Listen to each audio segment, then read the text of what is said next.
There is no game quite like Mass Effect. In 2007, RPGs were mostly relegated to turn-based combat, a system not popular with the mainstream. Bioware, a renowned RPG game developer, made games that also fit that mold, but they were attempting to change to appeal to a better audience. They tried first with Jade Empire, an action martial arts based game, to somewhat middling success. They didn't stop though. Noticing the surge in popularity with shooting games such as Call of Duty and Resident Evil 4, they sought to evolve the tactical squad-based gameplay of KOTOR into a more familiar third-person shooter-style interface. This was because they found that the turn-based combat represented a barrier to many other players, who wanted to have something more real-time. Through this, Mass Effect was born. It was the fusion between a third-person shooter and a sci-fi RPG. And the game exploded with popularity. But the shift in gameplay wasn't the only part to Mass Effect's success. There were many games coming out that had the same, if not better, combat. What differentiated Mass Effect was its writing. Owing the scenario to Drew Karpyshyn, who worked on it for a year before production began, Mass Effect was able to create a sci-fi universe that felt grand, lived in.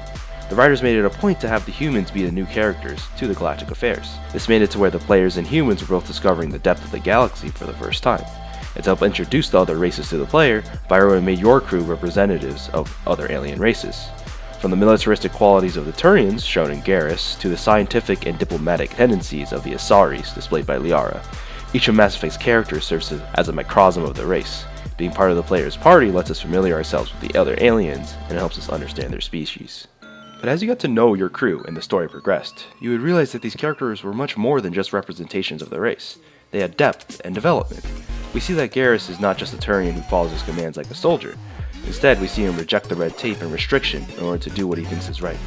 Rex is not just a violent Krogan mercenary. He has a vision to unite his people to survive the plague that is destroying their species. In other shooter games, your companions are just there to help you fight. But Bioware was an expert in creating characters that made you care and value them.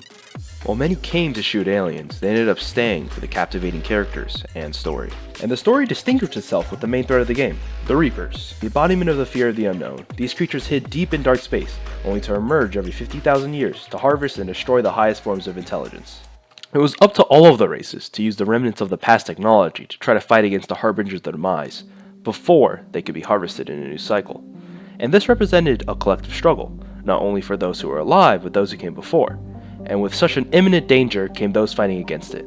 No more apparent was this than in the character and main antagonist, Saren. He may be the main instigator of much of the conflict of the game, but his underlying motivation was that of preservation. Saren wanted to save all organic life in the galaxy, which led to him allying with the Reapers to prove the worth of organic life, in a hope to be spared. To Saren, the ends justify the means, no matter the cost. But his noble intentions were lost when his ruthless actions led to him being indoctrinated by the Reapers. He becomes corrupted and deteriorates to become a puppet just to be used. In a way, Saren serves to contrast with the player and their quest to save all organic life. Both are specters, and both have the duty to reserve life and beat the Reapers, but Saren failed. Saren's story is a tragic one. Sure, he became indoctrinated, and he was violent and hated humans, but his main motive behind his actions leading to his fall was to help everyone. He serves as a reminder of what the player could become in their quest to save the galaxy. I don't think this type of writing was ever present in most third-person shooters. Here, the main antagonist is not just a mustache-twirling villain, but a man who had the same goals as the player. He just had a different method. Mass Effect would never have been as popular with just its story, nor would it have been as popular with just its gameplay. It was the merging of the two genres that allowed the game to flourish. It had the third-person squad-based shooter, but it gave depth and meaning to the people you were fighting with. It had an overarching maniacal villain, but it gave them motivations that contrasted your own. It had the complexity of a computer RPG, but it was accessible to many with only a controller. It had the digestible action gameplay of a shooter, but it still had the depth and mechanics to keep RPG fans engrossed. It was this blend of genres that became a beautiful product.